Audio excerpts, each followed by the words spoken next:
අපේ වයස මනින්නේ අපි ඉපදුණු දවසේ ඉඳන් ගියපු අවුරුදු ගණනින්. හැබැයි අපි හැමෝගෙම වෙනත් වයසක් තියෙනවා. ඒක තමයි මානසික වයස. මානසික වයසින් කියන්නේ අපේ මනස කොච්චර වැඩිලාද කියන එක. මේ දෙක එක සමාන වෙන්නම ඕන නෑ. වයස වැඩි එක්කෙනෙක්ගේ මානසික වයස ගොඩක් අඩු වෙන්න පුළුවන්. පුංචි එක්කෙනෙක්ට එයාගේ වයසට වඩා වැඩි මානසික වයසක් තියෙන්න පුළුවන්. අද අපි පොඩි ටෙස්ට් එකක් කරනවා ඔයාගේ මානසික වයස හොයන්න. මේකෙදි ඔයාට කරන්න තියෙන්නේ පුංචි ප්‍රශ්න 10කට උත්තර දෙන්න. හැම ප්‍රශ්නයකටම A, B, C කියලා උත්තර 3ක් තියෙනවා. ඔයාට එකටම හිතෙන උත්තරේ තෝරන්න. පුළුවන් නම් ඒ උත්තර වෙනම කොලයක ලියා ගන්න. ටෙස්ට් එක අන්තිමේට වැදගත් වෙයි. හැබැයි මේ ටෙස්ට් එක විනෝදයට විතරයි. මේකෙන් ඔයාගේ මනස ගැන කිසිම විද්‍යානුකූල තොරතුරක් දෙන්නේ නැහැ. පළවෙනි ප්‍රශ්නේ. ඔයාගේ අතින් වැරැද්දක් වුණාම ඔයා මොනවද කරන්නේ? A. ඒ වැරැද්ද හදන්න try කරනවා. B. ඔයා අතින් ඒ වැරැද්ද වෙන්න හේතුව හොයනවා. C. ඔයාගේ මෝඩකමට hina වෙලා කාගෙන් හරි උදව් ගන්නවා.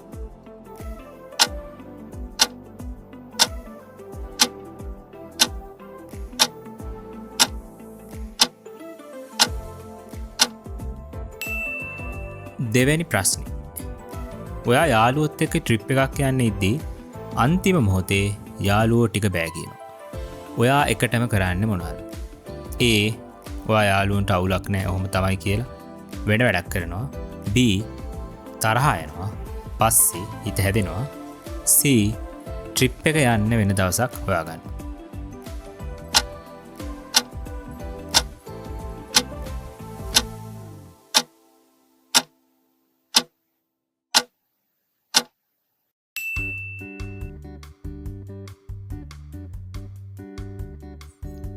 තුන්වෙනි ප්‍රශ්න.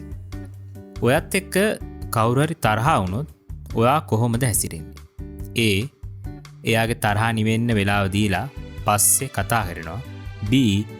ඒ වෙලාවෙන් ප්‍රශ්න විසඳ ගන්න උත්සාහ කරනවා. C. එයාට තරහ අමතක වෙන්න විහිළු කරනවා.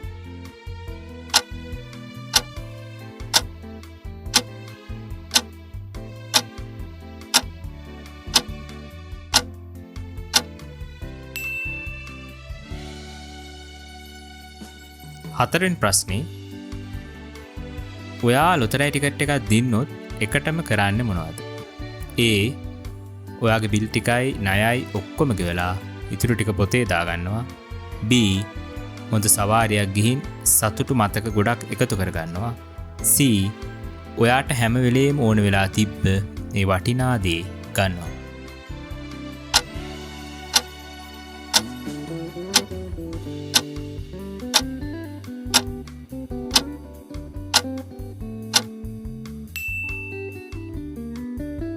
පස්වෙනි ප්‍රශ්නේ. එක හා සමාන වටිනාකම් තියෙන දේවල් දෙකකින් එකක් ගන්න වුණොත් ඔයා මොකද කරන්නේ? A. ඔයාගේ කලින් අත්දැකීම් අනුව හිතලා හොඳම දේ ගන්නවා. B. දෙකේම වාසි අවාසි බලලා වාසි වැඩිම එක ගන්නවා. C. වෙන කාගෙන් හරි අහලා එයා කියන එක ගන්නවා.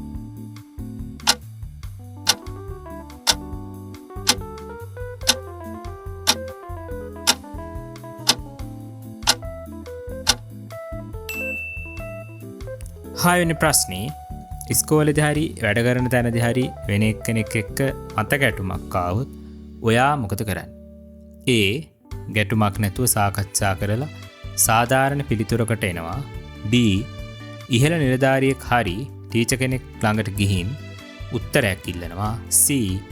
අනිත් එක්කෙනාට පෙන්නනවා ඔයාගේ මතය.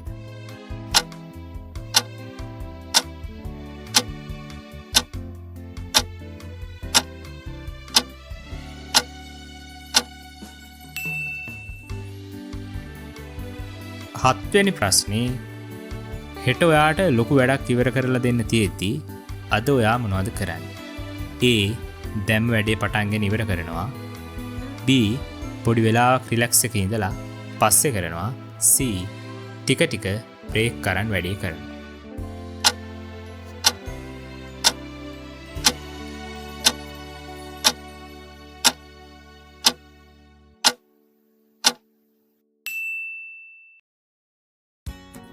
ප්‍රශ්න අංක 8. ඔයාට පුළුවන් නම් ඔයාගේ මොන වගකීම්ද නැති කරන්න? A.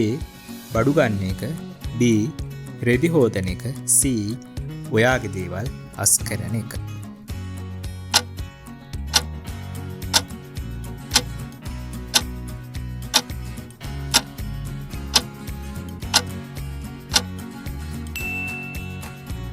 අංක 9. ඔයාව කවුරු හරි අගය කරද්දී ඔයා සාමාන්‍යයෙන් හැසිරෙන්නේ කොහොමද? A. සතුටු වෙලා එයාවත් අගය කරනවා. B. එයාට ස්තුති කරනවා. C. ඔයා ඒකට සුදුසු නෑ කියලා.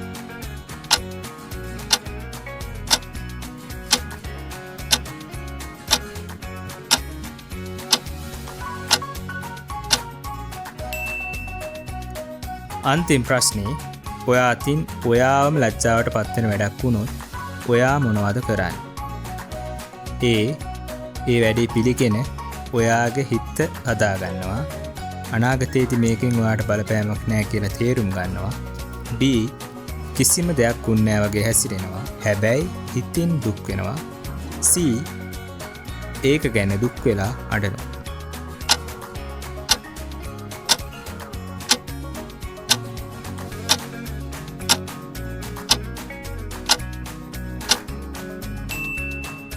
හරි. දැන් ඔයාගේ රිසල්ට් එක බලන්න සූදානම්. ඔයාගේ උත්තරවල වැඩියෙන් තියෙන්නේ ඒ නම් ඔයාගේ මානසික වයස අවුරුදු 40ත් 55ත් අතර වෙන්න පුළුවන්. ඔයා ගොඩක් ආත්ම විශ්වාසයකින් ඉන්න කෙනෙක්. ඔයා හිතන්නේ බොහොම පරිණත විදියට. වැඩියෙන්ම තියෙන B නම් ඔයාගේ මානසික වයස අවුරුදු 20ත් 40ත් අතර වෙනවා. ඔයා ටිකක් අමාරුවෙන් තමයි දේවල් කරගන්නේ. හැබැයි අන්තිමට ඔයා කොහොම හරි වැඩේ කරගන්න. උත්තර C නම් වැඩි. ඔයාගේ මානසික වයස අවුරුදු 10ත් 20ත් අතර වෙනවා. ලෝකය ගැන ඔයාගේ දැක්ම බොහොම තරුණයි. ඒ වගේම දීප්තිමත්. මේ ටෙස්ට් එකේ විදිහට ඔයාගේ ඇත්ත වයසයි මානසික වයසයි එකයි. එහෙනම් පල්ලෙහායින් කමෙන්ට් එකක් දාන්න. බොහොම ස්තුතියි.